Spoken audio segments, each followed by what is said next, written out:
I'm very excited that today actually happened. There were quite a few days over the last 4 years where I was wondering if this day would ever show up, but it did, and largely because of a lot of your patience and your support.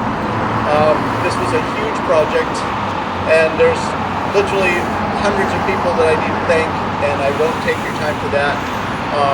Lots of people contributed to the Bureau financially to help me keep going. Grants and foundations from Maine Arts Commission, Maine Community Foundation, Kennebec Savings. The list is on the wall here for the major donors, but there's literally too many people to thank here today. My wife and I have lived here for 30 years, and Hallowell over the 30 years has become more than just a town that we live in.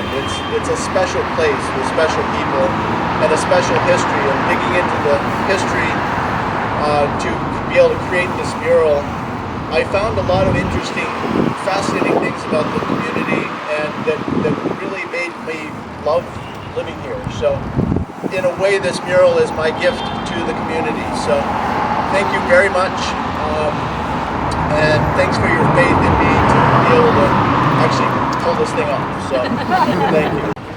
Anybody got why is that up there? I have had, out of all the questions about the mural, probably the most is why is Batman on the Hallowell? Yeah, I've got. Well, he's there for a very important reason.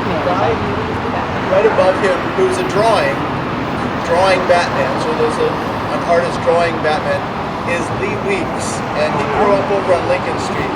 And he's a very well-known, if you follow comic books at all, he's a very well-known Batman, Marvel, and DC Comics artist, very famous. So he's there because I could not resist putting Batman up there. Oh, yeah. Originally, the Granite Circle was just a design element, just a circle to sort of organize stuff. Hallowell has 400 years of history plus, onwards, and there was too much to include and not have it be cluttered, so it was just a design element originally. And then as I was working on the project over the years, the Granite Circle became, if you notice, it's carved with natural critters and plants and what, so it symbolizes the natural world that we live in, and it's sort of encircling all the things that happen in Hallowell. So that's why that's there. So, Mike. Yeah, the way things are positioned up in the mural, is there a historical flow, or have you spotted it around in a particular thought pattern or anything like that? There's some flow.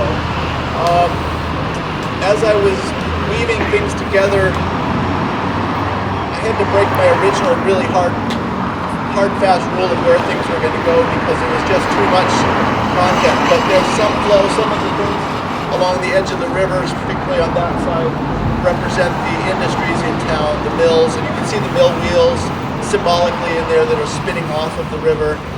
So that side, then there's patches, sections of artists, sections of musicians, and sort of areas like that. And the central part of the mural is Hallowell has a progressive history that goes way back to the early 1800s, from abolitionism to onwards through the LGBTQ